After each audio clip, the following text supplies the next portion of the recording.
이제 파이썬 자료형의 참과 거짓 그리고 비교 연산자의 종류에 대해서 한번 알아보죠.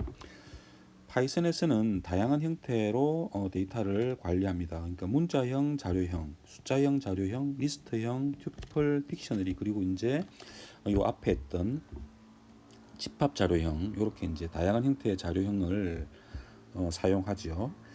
문자형 자료형은 여러분이 잘 아시다시피 이렇게 이제 양쪽에 따옴표로 따져 있고 그 따옴표 안쪽에 텍스트 형태가 들어가 있는 형태는 전부 다 문자형으로 보는 겁니다.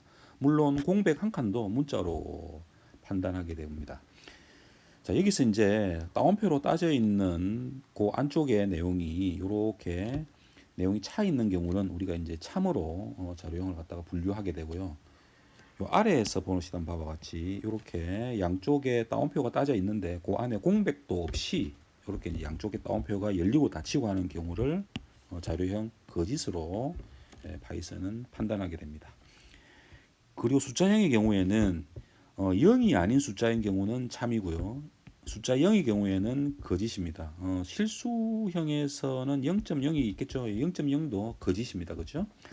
그리고 리스트나 튜플, 딕셔너리에서는 이렇게 이제 비어 있는 거죠. 데이터 값이 비어 있는 경우를 거짓으로 판단하게 됩니다. 이 거짓과 참은 실제로 보면은 판단하기가 상당히 이렇게 간단한 것처럼 보이지만 실제 우리가 프로그래밍을 하다 보면은 이게 좀 헷갈리는 개념이 될 수 있기 때문에 어떤 게 참이고 어떤 게 거짓인지는 여러분이 정확하게 이해하고 계시는 것이 좋겠습니다. 자, 그리고 이제 참과 거짓으로 판단하는 것도 물론 중요하지만 이 비교 연산자로 판단하는 경우도 중요합니다. 그죠? 비교 연산자는 요 이제 요렇게 생긴 거죠. 그죠? x 값과 y 값을 서로 비교하는 거죠. 비교해서 x가 y보다 작다. 이렇게 되면 요렇게 이제 판단하고요.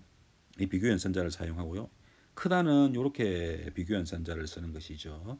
그리고 x와 y 값이 서로 같은 경우가 있습니다. 일반적으로 우리가 사용할 때 같다라고 하는 것은 n을 사용하죠. 그죠?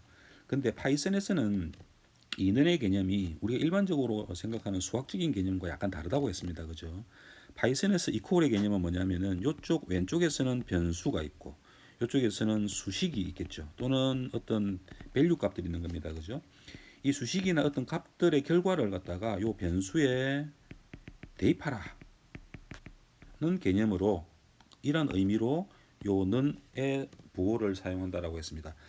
그러다 보니까 비교 연산자에서 A와 B가 서로 같다라고 표현할 때는 는 하나만 사용할 수 없고 이렇게 이퀄을 두 개 쓰는 겁니다. 이렇게 두 개 써가지고 이쪽에 있는 값과 이쪽에 있는 값일 때 B 값과 A 값이 같으지 않 이렇게 판단할 수 있다라고 하는 것이죠. 요거는 잘 쓰지 않는 내용이지만 실제 프로그램에서는 많이 사용되기 때문에 정확하게 이해하고 계시면 좋겠습니다. 자, 그리고 A와 B 값이 이제 X와 B 값이 Y 값이 있는데 이 두 개의 값이 서로 같지 않은 경우죠. 일반적으로 수학에서는 우리가 이렇게 표현합니다. 그죠? 요렇게 이제 같지 않다 이렇게 표현하는데 파이썬이나 일반적인 프로그래밍 언어에서는 요렇게 되는 그 기호를 입력하기가 어렵기 때문에 요렇게 이제 비교 연산자로서 사용하는 것이죠. 이렇게 느낌표와 는표를 동시에 사용하게 되면은 왼쪽과 오른쪽 값이 서로 같지 않다 이렇게 이제 판정할 수 있다라고 하는 겁니다. 자, 그다음에 이제 x와 y 값을 비교해 가지고 그 값이 어떤 x와 값이 y에 비해 가지고 크거나 같은 경우 그리고 작거나 같은 경우는 이런 형태의 비교 연산자를 사용하게 됩니다.